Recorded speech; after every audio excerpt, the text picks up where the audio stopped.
Coach, BeBall. you talk about confidence a lot, right? How would you define confidence though? Because we hear that get thrown around a lot, but how would you personally define what confidence is?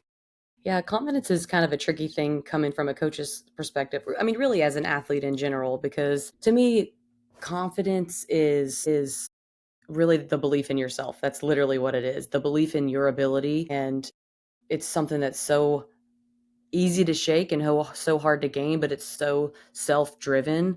It's an interesting thing, especially this day and age with kids in this generation. You keep hearing, people talk about this generation, but really confidence is just the belief in the work that you put in and the belief in yourself. That's really what I define it as.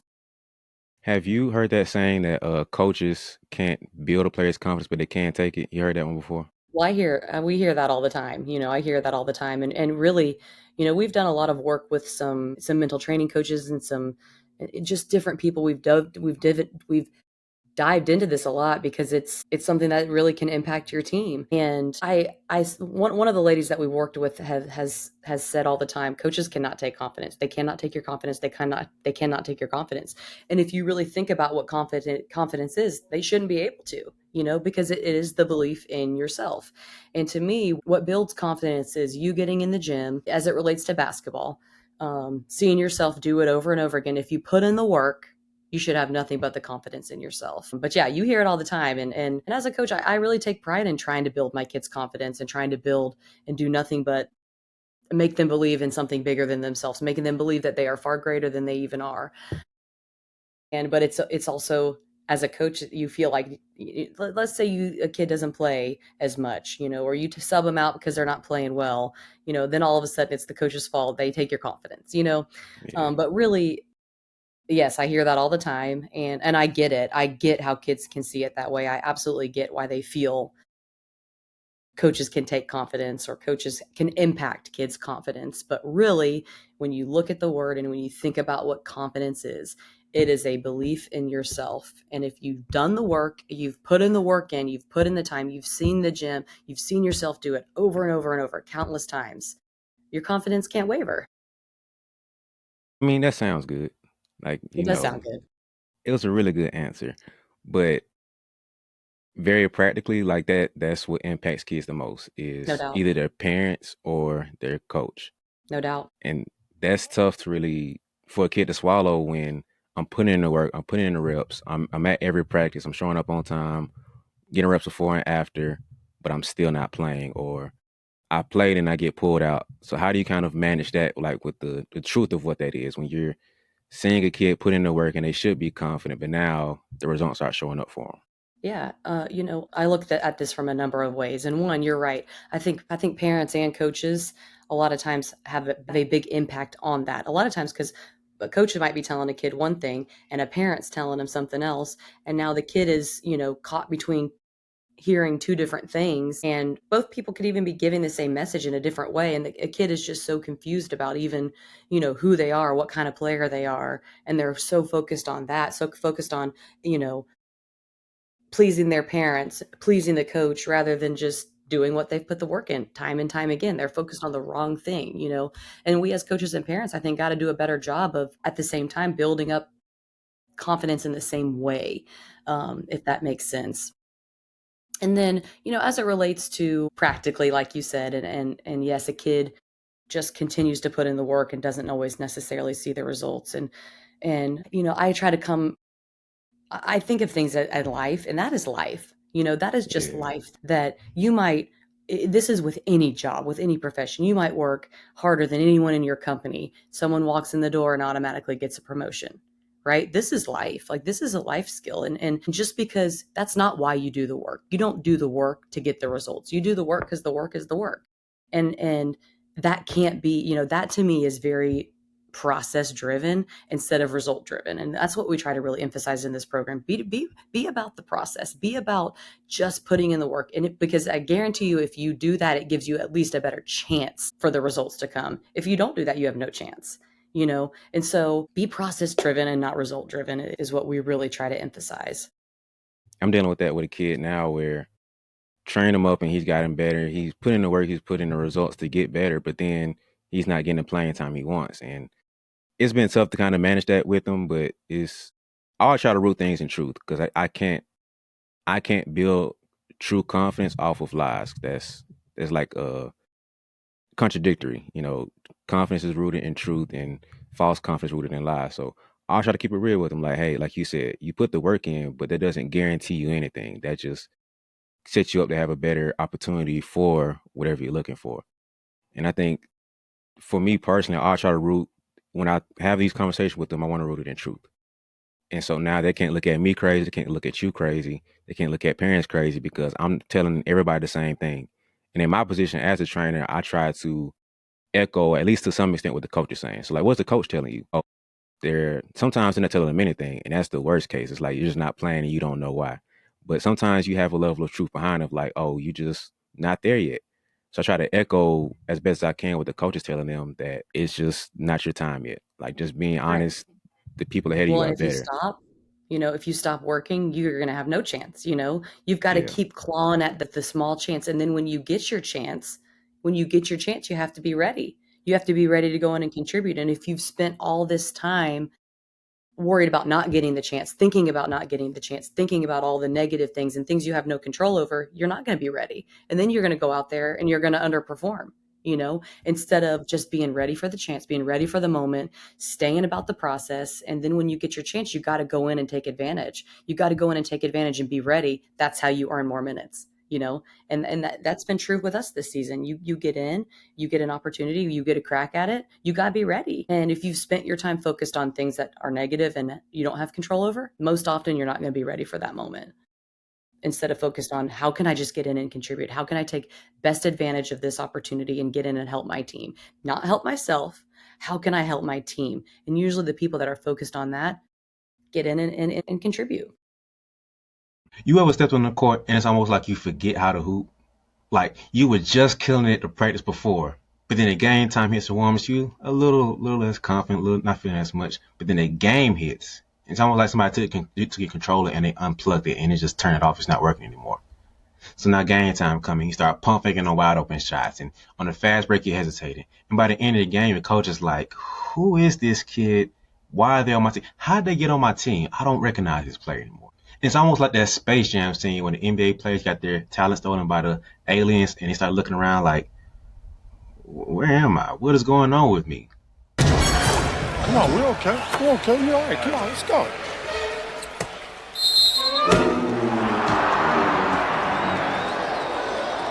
Come on, Patrick, it's showtime.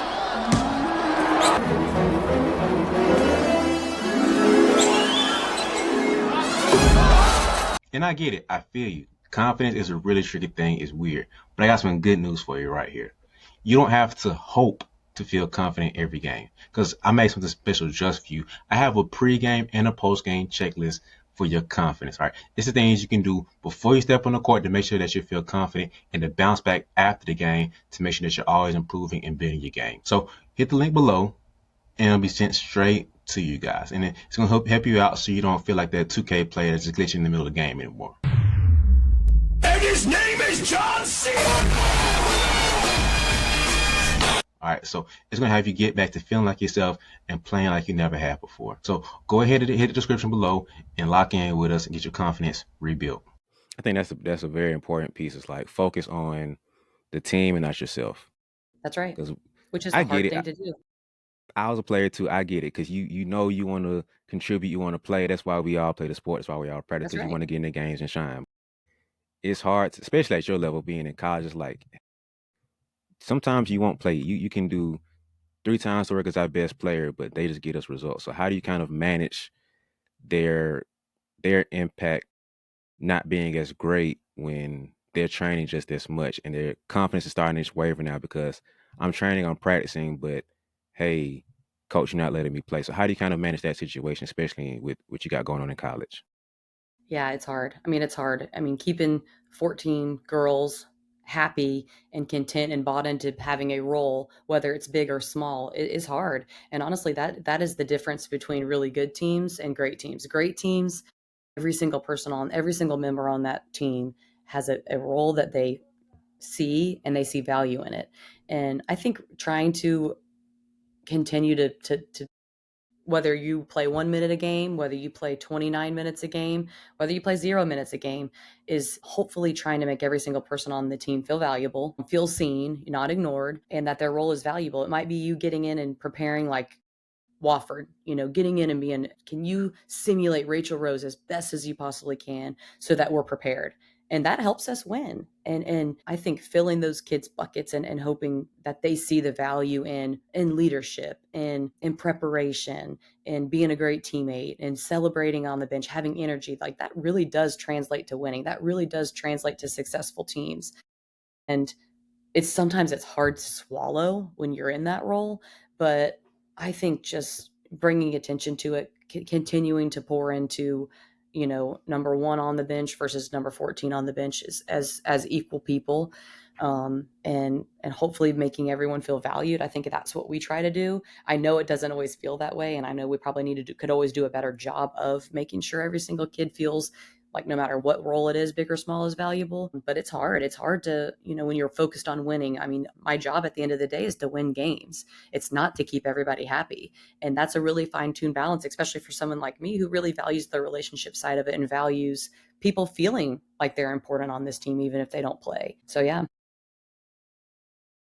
I think it's always a tough spot when you do care about the players a lot because part of you wants them to be happy because I'm the same way with my players, and it's like, man, I enjoy the relationship that I have with them, Yeah, but it comes certain times where it's like, hey, this is what it is, that's right. like as much as I would love for you to start playing, because I get somewhat biased with my players when I see them in the game, like why didn't you shoot that shot? But basketball brain kicks in, and it's like, oh yeah, because that's the right play to make. Yeah, It's a juggling act when it is a you juggle. care about the person, but you have to have basketball sense kick in too and say, hey, I care about this person so much, but they're not able to do what the player in front of them does. Yeah. So you have to be a I fair feel like judge it of goes back that to what too. you said of just being honest, like being honest and when people come ask me, that's what I try. I try to tell them the truth. I try to be as honest and direct as possible because you know, it's easier to swallow, it's easier to stomach and and just to tell them the truth. And part of it, a lot of times, even with, especially at the college level, what we face is sometimes it's not always what you're doing. Like a lot of our kids, everyone deserves to play minutes. It's not always necessarily what you're doing. It's what everyone around you is doing. It's just that someone is doing something better. Someone is outperforming you. It's not that you're performing poorly. It's not that you're playing poorly. It's just that someone else is playing better and it's hard to not have them on the floor. How can I take them off the floor? And that's kind of what we face as coaches is it's not that I don't want to put you in or don't think that you deserve to play. It's that this person, I can't take them off the floor. And trying to explain it from that standpoint instead of like you're just not good enough or you're not doing enough. Like, no, this Yeah. person is just doing better. I think you probably understand this or see this better than I do. When you have a player that's performing well in practice, they're killing it in practice. And you're like, okay, game time come, let's see what they got. And then she goes out there and it's like, is it the same player that they swap jerseys or something? So what is that difference you see from the confident player in practice and games when it's two different girls that you see showing up? What have you noticed that is the gap that they're not being able to fill? I think the biggest thing that stands out to me is fear of failure. I think that these kids just play with crippling fear of disappointment. They don't want to disappoint people. That let's be honest, with the new age of social media, being put out on social media, being judged, looking bad. I think the fear of losing, the fear of failure just is what cripples these kids when it comes game time. When the moment is on and the lights are on and the pressure situation kicks in, they're crippled. They're crippled by fear. They're crippled by underperforming. And to me, that's the fear is really what wavers confidence. I've got a kid who is in the gym. I mean, more than anyone I've ever coached, shoots thousands and thousands and thousands of shots, and I mean, she can make 100 threes in a row, and then comes in the game and in pressure situations is having trouble sometimes being able to make big shots, and it's so that you're right. Like, where is that hole of being able to do it night in with your eyes closed, in a gym in front of nobody, but then being able to show up and rise to the moment when the game is on the line and be able to knock that shot down. And I mean, to me, I think fear is a big thing. I think the judgment that these kids are afraid of facing, and disappointment is to me the biggest things that is kind of the holdup for at least our team. Yeah, it's a tough one because the more I thought about like the fear of failure, is I used to think it was the fear of failure, but then I thought about it more. It's really the judgment of that failure. But now I think it's two sides. It's both of them are true. To where it's not necessarily it's the internal fear of failure of knowing I could be doing better, but sometimes it's an unrealistic expectation that you have of basically being perfect. Like I No should doubt. hit every shot. I shouldn't have any turnovers, and I make a mistake that's bad on me. So that's the internal judgment that we have. Then there's the other side of it where we miss a shot. Oh, she's supposed to be a shooter. Why is she missing shots? Or she's supposed to be this great point guard. Why is she having turnovers? So it's a judgment on us that have us, acting out in fear. And I think the more we can kind of bucket the players of which role they're in, now we can have a better conversation of getting them out of that fear. So I know for me, it was usually a blend of both, where I'm so hard on myself that I would just hold myself to these unrealistic expectations. But then I also cared about what my friends would say or my parents would say. But I didn't have social media as much. It was different when I was younger, but now it's crazy to where, It's like you said, crazy. you're going against a Wofford and some highlight play happens. And it's like, oh, now you're all over ESPN and Bleacher Report and highlight. And it's like, oh man. So how have you Yeah. kind of navigated through this era and this culture of the fear of failure and the fear of judgment, especially with social media going on? I think a number of ways. I mean, I think we talk about it a lot. I think we have some mental training coaches. We do a lot of work with that, videos, exercises of just really touching on internal belief, touching on what are our core values, and how do we want to act and interact what is your culture as it relates to that? That is to me what culture is, how you act and interact with each other every single day.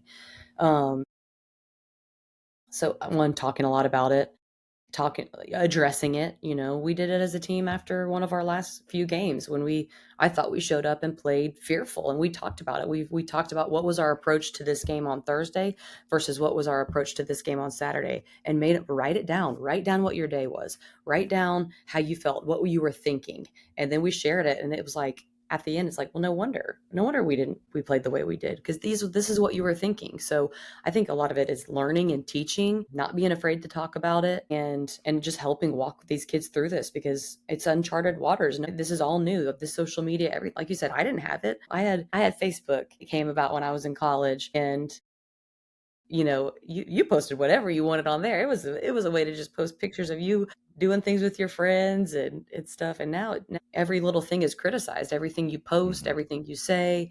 Um, there's just so much judgment about, you lose a game and people are tweeting things and it's this person's fault or this person's fault. Why are people are messaging? I'm sure messaging these players. I get messages about, and it's like, gosh, can these kids just play basketball? It's a game. They're Yeah. supposed to be having fun. Um, and so, yeah, it has changed a lot. It's become a really big, we just don't get to coach as X's and O's anymore. We don't get to, you know, um, one of my assistant coaches is getting her degree right now in sports psychology. And so that's been very helpful to have some facts and to have some guidance with how to really dive in and help these kids from that standpoint, because that's what's necessary. And because it's just changed. Times have changed, and you got to be willing to adjust and adapt and get on board with helping these kids navigate an entire new world.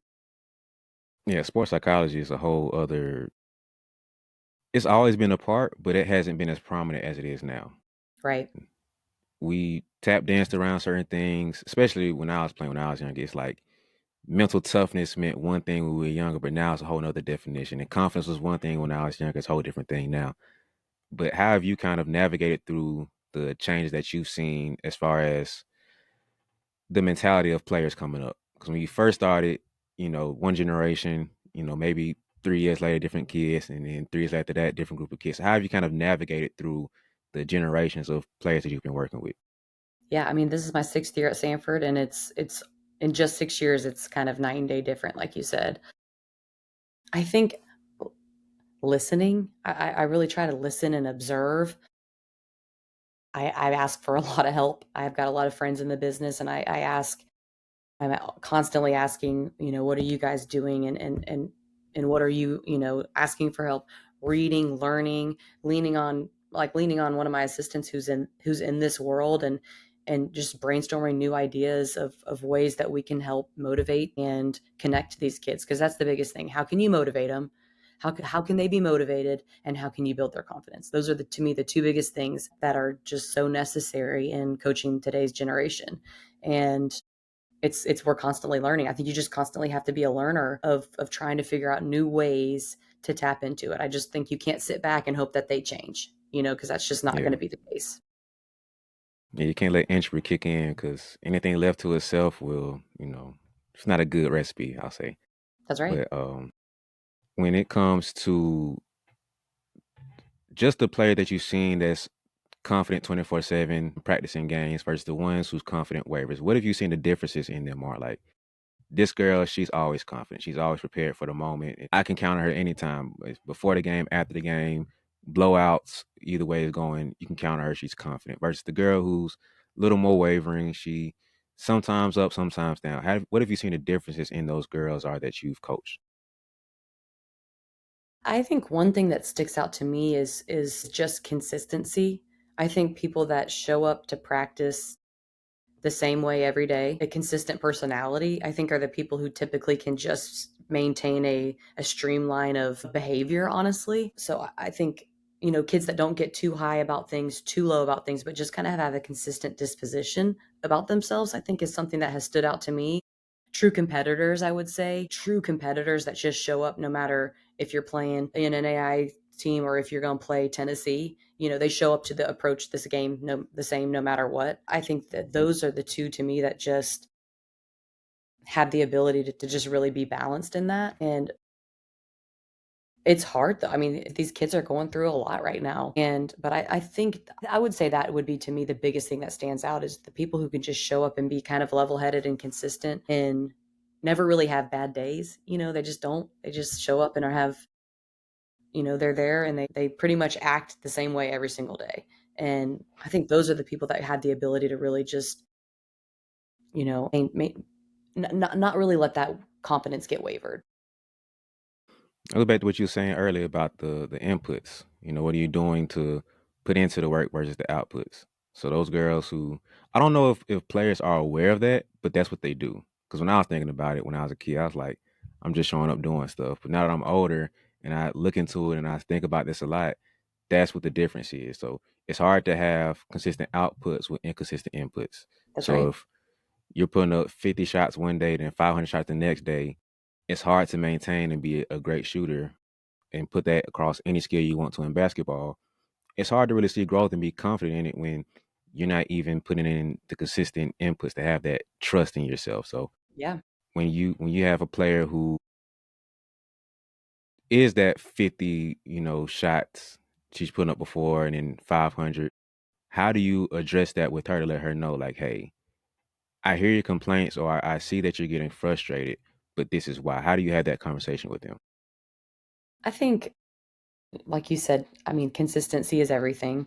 And and honesty is important. But I tell kids all the time, I would rather you shoot 30 shots every day after practice than come in and shoot 3 hours a day, one day a week, and think it's going to pay off. And we always use the analogy of like bank deposits, like you have to be constantly depositing little coins, one coin a day into your bank. And over the course of a season, it really starts to build. And if you consistently deposit into that, it can't be one lump sum, once a year, and you think this thing is going to grow. Or you come in one week and spend, an hour a day for one week, but then you don't get in the gym for 4 weeks. Like that just that doesn't translate. And so, but if you can consistently put in the work and it be part of your culture, like it's really kind of become part of this team's culture here of extra work, and it will pay off. I don't know when, I don't know how, I can't promise it for every single person, but you will reap the benefits of hard work at some point. It does. It always finds a way to pay off if you can do it consistently. And it's going to look different for everyone. It might look different for one player than it does for another. And that's like, go back to my first part about life isn't fair. It's not going to look the same for everybody, but you got to stay in your lane and you got to focus on yourself and yourself only. in ways that you can improve, and not, you can't get compared into the comparison world with other people. And because once again, life is not fair and it does not look the same for everybody. But you got to do what you can do, and you got to stay consistent and true to yourself. And it gives you the best chance. It doesn't necessarily mean it always is going to work, but it gives you the best chance when you step out on the floor to be ready. I use the bank analogy too with my players. It's just, Yeah, it's but true. I took it one step further with, uh, so I made them get a piece of paper and write out a calendar. So I gave them like a task of like you said, you rather have a player come in there and shoot 30 shots every day. So if that was the task, all right, write out if you did it. So give me a green check if you did do it and a red X if you didn't do it. So now I have the same thing. It's that self accountability kicking in to where you look back over a month. Oh, I worked out 25 days out of 30. You feel a little more confident now because you have a visual representation of that work being put in. And That's you right. start seeing 15 and 15. It's like, no wonder I can't shoot. No wonder I'm not, doing the same output that I want to have. So That's now right. I gave them, we're older, so we understand direct deposit hits, and you see the bank account, you see no money in there versus a full bank account that you used to having. So That's I gave right. that same representation for them because they don't understand. It's kids I'm working with, so they don't fully understand yet of like the bank deposit hits, you're doing pretty good. It not hitting, I get paid another week, so you're struggling now. So I give They'll them their understand real level of quick it. when they start making money, won't they? They'll Oh yeah, understand real so quick. I try to put it to their level where they get it and they see it. So now it's like, okay, I see my daily deposits being put in.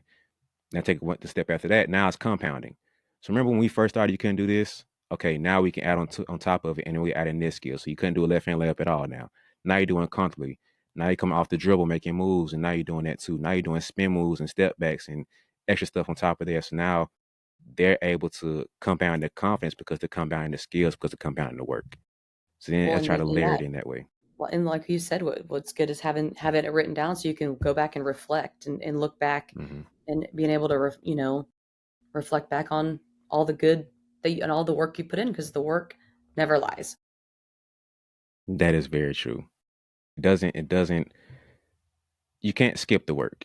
It's not something you can afford to skip out on and glance over and play around with because you might have the outcome, which is cool. You might have a great 50-point game, but that's probably going to be an anomaly because you're not consistently putting in the work.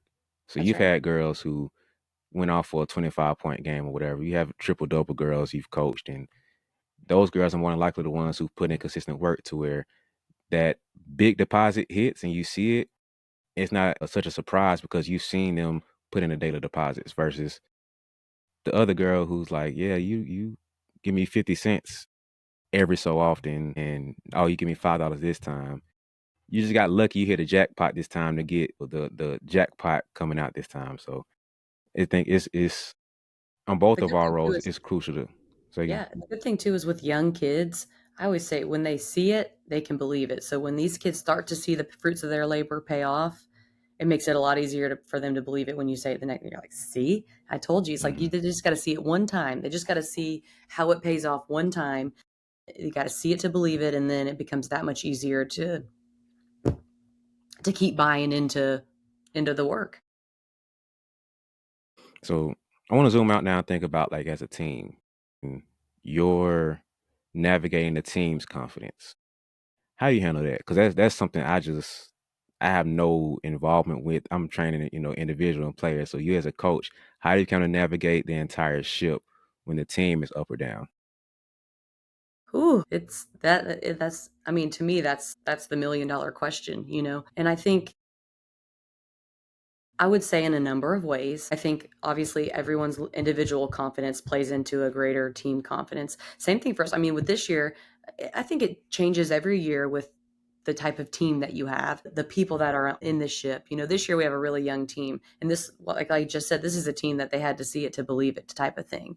Um, I think constantly showing the good, seeing them do it, constantly showing film, constantly doing things in practice that are going to build confidence in each other, seeing you have the small successes and just watching it over and over and over again and learning from it. We do some visualization stuff. We visualize ourselves doing it. We do it before practice. We do it before games. See yourself doing it, feel it, hear it, taste it, smell it.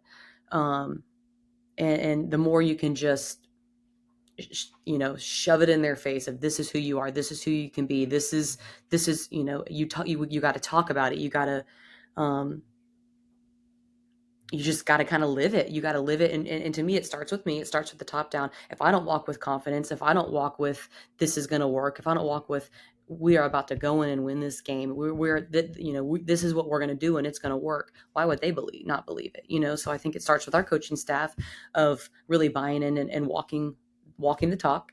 And it allows, to me, it gives everyone else permission to kind of follow behind. So give me an example of like the visualization that you took the team through at one point. Well, so a lot of times for instance, sometimes before games, what we'll do is we'll pull 6 to 8 clips of watching our players watching them do really making the one more pass to an and one finish in the celebration on the bench. Kid taking a charge. The team runs over, picks her up off the floor. Basically, the things that we are encouraging them to do, we show them. This is you doing it last game. And then everyone will close their eyes and we literally will, okay, I want you to visualize what you just saw. I want you to visualize yourself, in the gym all week, making the shots that you're going to get in the game today. Close your eyes, hear the ball go through the net. What did it feel like? What did it sound like? When you watch yourself in these clips, just literally imagining yourself in that position over and over and over again, see yourself do it, feel it, open our eyes, let's go hoop. So we just Do go do you ahead. do a similar thing when things are down? Like say you're on a 4-game losing streak. Do you do a similar thing to kind of rebuild that confidence? Yeah, we have done that. And I've even done it in a game, in mid game, like a third quarter run. I grabbed Sally, one of my assistants, and I'm like, while I'm trying to figure out what to run, I'm like, go calm them down. Let's do a visualization. Have them, do some deep breathing. We do some breathing stuff with them just to calm their nerves, just to calm their, anxiety and their fear and put them in a headspace of confidence. Put them in a headspace of you've been here, you know what this feels like, you've done it before, you've seen yourself do it, you just got to believe it. Yeah, those past wins are a big rebuilder of confidence. That's Because right. sometimes in that moment, it's like, oh, we can't do it. How are we gonna figure it out? But like, hey, have some level of evidence to prove. Like I said earlier, I'm rooted in truth when I talk about confidence. So you've come back from a 10-0 run before. You've come back against a team that was this ranked before. You've had some success doing these things before. Why can't you Yeah. do it again? So I it's also fun to think pull back on those. it is fun to pull back. And I, I also just can't emphasize enough the power of having leadership on the floor too, having leaders on the team. Like, I mean, you hear it all the time, player led teams are good teams. And it's just so true because we're handcuffed from the sideline. We can call plays and we can do our best to put them in position. But at the end of the day, like, having people out on the floor that can kind of control that and can speak to that as the game is going on is so powerful. And I think most successful teams here we've had people that on the floor can step in those moments when I can't get to them and lead the team. And I think that is so valuable and so once again we talk about the difference between good and great teams. That is a difference maker when you have leaders on the floor that can kind of reset teams' confidence, reset kind of what's going on amongst themselves without us even having to step in. Mhm. So you speak about leadership and you talk about how stuff starts with you and the coaching staff. Let's take a different approach and talk about you and your confidence. So with you being the leader of leaders as far as your team goes, how do you kind of manage and navigate your own confidence when it comes to the team and their success? How do you kind of manage and navigate your own confidence individually? Yeah, it's hard. I mean, it's losing. I always say this to our team all the time. Losing brings out the worst in people. It brings out the worst in everyone around. It brings out doubt. It brings, and I think for me, I think one thing that's been helpful is that we have had success. We have seen it. We've won a couple championships I've won a couple championships at different schools. And so that has helpful because it's like, okay, you've been here, you've done this. You've like you said, I've seen it to believe it. And that's helpful. If I had never won, I think it would be easier for my confidence to waver. But just like you said, staying true to who I am, staying true to what I believe in. And to me, I think my confidence comes from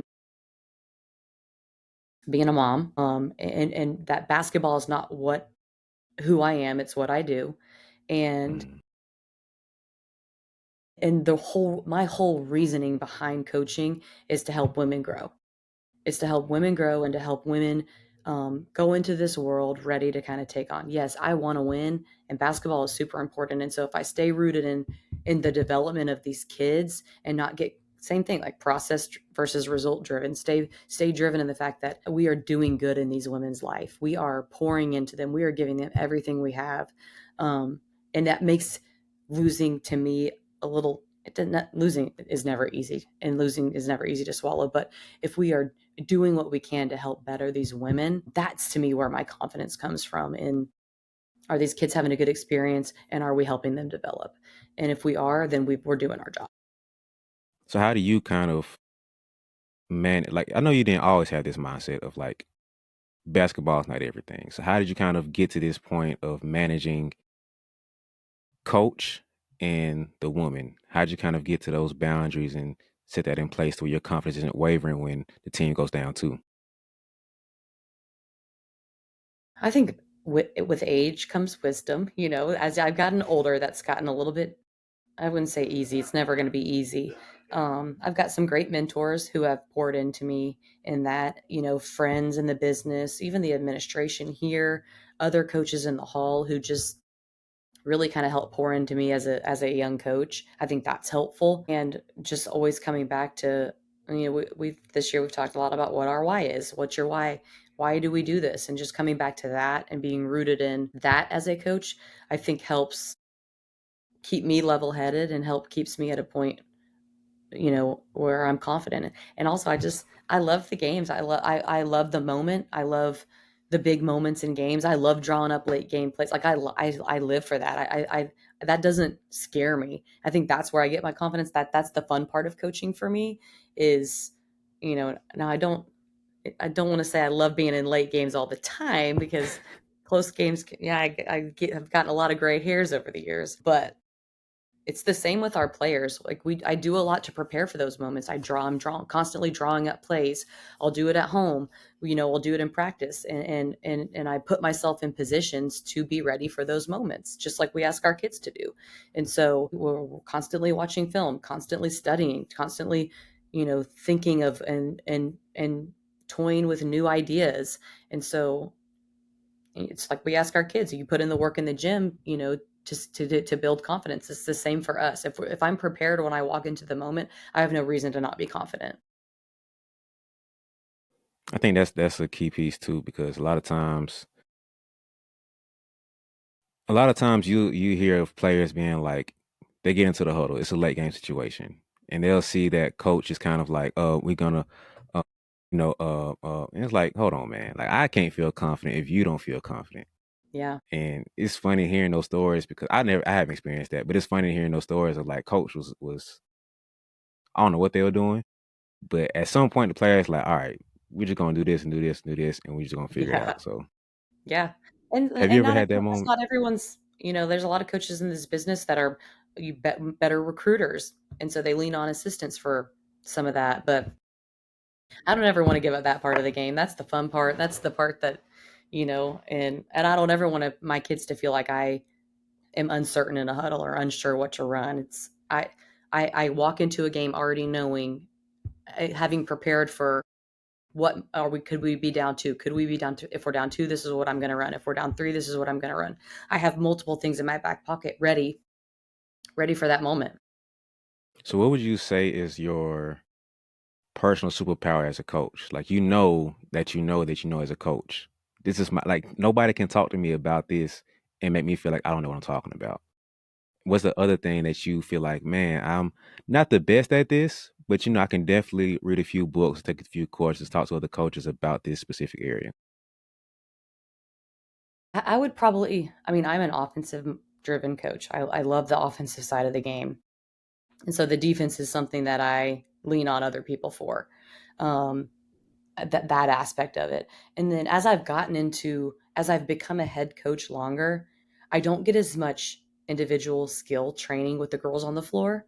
And so that's something to me that, as like head, because you're worried about the big scheme things, practice planning. And that's something that I've even thought to myself going into this postseason and into the next season is finding time to get more one-on-one time with kids on the floor and spending some more time with them, not just my assistant coaches on the floor, training and developing them one-on-one as players. And maybe that could help build confidence between me and them of coaches seeing me do this, and I'm in the gym with them when they work out. I rarely miss that stuff, but still, when they feel more hands-on with me in individual workouts, maybe that will translate. So how do you kind of develop your own confidence when it comes to the defensive side of things? Like, is it more of just I'm going to rely on my assistant coach to take most of it, and I kind of lean on them, or do you kind of do your own thing of researching and figuring out how can you develop your own defensive mindset and that skill part of it? No, I really lean on my assistants for that one. One of my assistants a couple years ago pretty much ran our defense, and I've got one of our assistants this year. I change up our defenses, but I take a lot of input from him. He teaches a lot of it, and to me, I think it empowers my assistants to have, you know, to feel like they have a lot of skin in the game and like they can contribute. And I've got people on my staff that want to be head coaches, and so they need the opportunity to be empowered to coach. They need the opportunity to be empowered to teach and to, input new ideas and to implement defenses and to, um, have some say in games of what defenses we were in, changing them and to be able to be in that position to to implement it. Yeah, I ask that because I believe that self-awareness is a very large piece of being confident. It's knowing who you are, who you aren't in your environment that you're in. It's easier to adjust and to feel confident when like you're an offensive coach. When it comes to offense, you're confident in that and you know what you can do. And when you're aware of your weakness, it's like, okay, if you have to do it all yourself, you'll feel a little bit more shaky, not as confident because you know you have this weakness you can build up and around that. That's right. Nobody's asking Steph Curry to post up like Shaq. Like nobody. That's right. Curry had to do that next game. Like, man, I don't know. I might not drop 30. That's You right. ask him to go shoot and do what he does. Oh man, this easy because I've trained and built for it. So I believe in confidence, whether it's basketball or life, the first step is kind of being aware of what your superpower is, what your weaknesses are, and then building off of that. Because in basketball, we're taught a lot of being well rounded and being making sure you're all the way around, like the LeBron James of it. And it's like that sounds great. A certain level you should be doing that. College really kicks in. It's like, oh, I'm mainly being brought in to be a defensive big and rebound, just because that's what my superpower is right now. So for you to be a coach and be aware of that says a lot about your self awareness, and it's not a surprise that you've had championships because I think you can just luck into doing that multiple times when you're not aware about your superpowers and what your greatness is. So was it easy to get that awareness though? Because younger you probably had this naiveness to you and thinking I knew certain stuff, but now you know, okay, like this is where I'm good at, where I'm not. So how did you get that self awareness when you're going through the process? I think, one, by just doing it over and over again. I think being surrounded by people who tell you the truth. I think being surrounded by people who make you better. Um, my parents have been obviously big role models for me. I think I take a lot from them. I think they are both two pretty self-aware people. And my husband, he'll tell me the truth. He's super supportive, and he'll so having people around you, I think that, um, like you said, make you more well-rounded, um, support you, are not just yes men. And then some of it, the only way to learn is by trial and error. You got to test things out and see what you're good at and find out what you're good at. I mean, I didn't even know that I wanted to be a college head coach until, I knew I wanted to coach. I knew I thought I would be a high school coach. I didn't have this big dream of being a college coach. And I kind of just, I don't want to say lucked my way into getting it, because I worked really hard and I was an assistant coach and got lucky enough to get hired back at my alma mater. And I mean, I walked into that like, I don't even know who I am. I know something that I might want to run, but I took all these ideas from people I have worked with and worked for and kind of molded my own identity of who I want to be. And I'm still think that's going to be constantly evolving over the course of my entire career. And not being afraid to adjust, not being afraid to say you're wrong, not being afraid to try new things. I mean, that to me is the biggest thing. I'm just willing to try stuff. And if it sticks, we'll keep it. If it doesn't, we'll throw it away and we'll try something else. I'm never going to be one that's just set in my ways and want to do things one certain way. And I think that's probably what's been good is it keeps it kind of fun. I like things to be fun. Basketball's fun. I want people to enjoy coming to work every day for me. I want my players to enjoy coming to practice every day. I try to keep it fun and trying new things. And to me, that would be an exciting environment to be in. Mhm. And you talked about your mentors and the environment that you've been around. What's been like the best advice that you've gotten or best word that you've seen about confidence that impacted you as a coach or as a woman? I think the biggest thing for me, my dad, and he texts me every single game, is just be Carley. Almost every game, um, just be Carley. And in the big moments, it's just to be yourself. And it's so easy to lose track of that as a player, to lose track of it as a coach. You know, you're trying to please all these people. You're trying to just please all these people around you. But at the end of the day, if you're just yourself, and you've used the word truth a lot, and if you operate from a standpoint of just truth, and that is just the biggest piece of advice I get it on a daily basis still as a 39-year-old woman from my dad, is to just be Carley, just be you. And it allows everyone else around them to be them too. So is that what you would tell a younger player listening to this is just be themselves? Just be yourself, be in an environment where you can just be yourself and thrive. Is and to just, what we've talked a lot about confidence. So to me, a piece of that would be, you just can never stop working. You can never get tired of, the results will eventually come if you keep working. You can never ever stop working.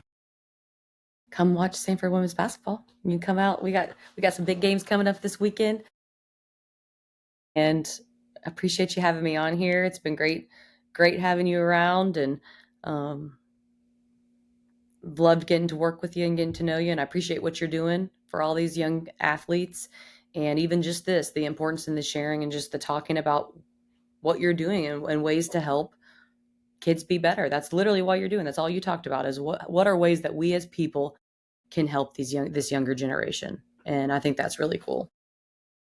I appreciate it. And I do co-sign, go watch Sanford women's basketball. Got some great girls out there.